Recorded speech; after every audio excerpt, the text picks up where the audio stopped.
Mufasa the lion king ఇది ఈ రోజు మనకి థియేటర్‌లో మల్టీ లాంగ్వేజ్‌లో రిలీజ్ అయింది. ఇంకా రన్ టైమ్ వచ్చేసి 1 అవర్ 50 మినిట్స్ ఉంది. తెలుగు డబ్బింగ్ కూడా చాలా బాగుంది. ఇంకా స్టోరీలోకి వెళ్ళిపోతే ఈ మూవీలో ముఫాసా అనే ఒక బ్రేవ్ లయన్ పిల్ల అడవిలో వచ్చే వరదల వల్ల పేరెంట్స్ నుంచి సెపరేట్ అయిపోయి వేరే లయన్ గ్రూప్‌లోకి పెరుగుతుంది. ఆ గ్రూప్ కింగ్ అయిన ఒబాసీకి ముఫాసా అంటే నచ్చడు. కానీ ఒబాసీ ఫ్యామిలీ అయితే ముఫాసాని చక్కగా చూసుకుంటారు. సడన్‌గా వైట్ లయన్స్ ఈ గ్రూప్‌తో డేంజర్ వస్తుంది. అది ఒక రివెంజ్ బ్యాటిల్‌గా అవుతుంది. సో లాస్ట్‌కి ముఫాసా సర్వైవ్ అయ్యాడా లేదా, తన పేరెంట్స్‌ని మళ్ళీ చూసాడా లేదా అని తెలియాలంటే మీరు ఈ మూవీని ఒకసారైనా చూసాలి. ఇక నాకు ఎలాగనిపించిందంటే ఏదో వన్ టైమ్ వాచ్ అని చెప్పొచ్చు. అది కూడా గ్రేట్ విజువల్స్ అని క్లియర్‌గా చెప్పొచ్చు అనమాట. మరిన్ని మనం ప్లస్ అండ్ మైనస్‌లో చూసుకుందాం. ఇంకా మనం ప్లస్ పాయింట్ చూసుకుంటే విజువల్స్.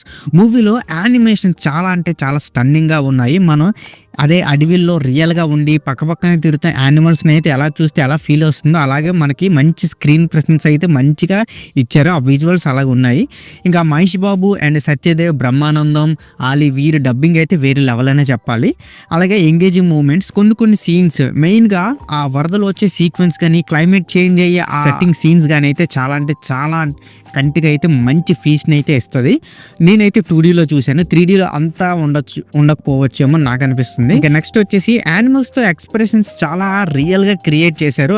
చాలా రియలిస్టిక్‌గా అనిపిస్తది. అంటే మనం ఒక బొమ్మల్ని యానిమేషన్ చూస్తున్న ఫీల్ అయితే రాదు. రియలిస్టిక్ యానిమల్స్ ఎలా అయితే ఎమోషన్స్ అవి ఇస్తాయో అలాగన్నట్టు తీర్చిదిద్దారు. అండ్ డాల్బీ అట్మాస్ సౌండ్ అయితే వేరే లెవెల్ అని చెప్పొచ్చు. మనకు నిజంగా అడవిలో ఉంటే చుట్టుపక్కల ఎలాగైతే అట్మాస్ఫియర్ యాంబియన్స్ వస్తుందో అలాగైతే తెప్పించారు. ఇంకా ఇందులో మనం మైనస్ పాయింట్ చూసుకుంటే స్టోరీ వచ్చేసి సింపుల్ గానే రొటీన్ గా ఉంటుంది.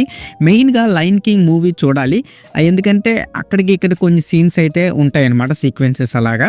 అండ్ నెక్స్ట్ వచ్చేసి week villain. White lines villain అయితే స్ట్రాంగ్ గా ఉండడు, మనకు అంత స్ట్రాంగ్ గా కనిపించను అనమాట. ఎమోషనల్ డెప్త్ కూడా ఎక్కువగా ఉండదు. సో సాంగ్స్ ఒక లవ్ సాంగ్ అయితే బాగానే ఉంటుంది, మిగతావి ఓకే. ఇంకా ఓవరాల్ గా చెప్పాలంటే ఇది ఒక్కసారి చూడదగిన మూవీ. అండ్ మెయిన్ గా కిడ్స్ అయితే చాలా బాగా ఎంజాయ్ చేస్తారు. ఎటువంటి అడల్ట్ కంటెంట్ ఏం లేదు, అన్ని ఏజ్ గ్రూప్ వాళ్ళు కూడా చూడొచ్చు.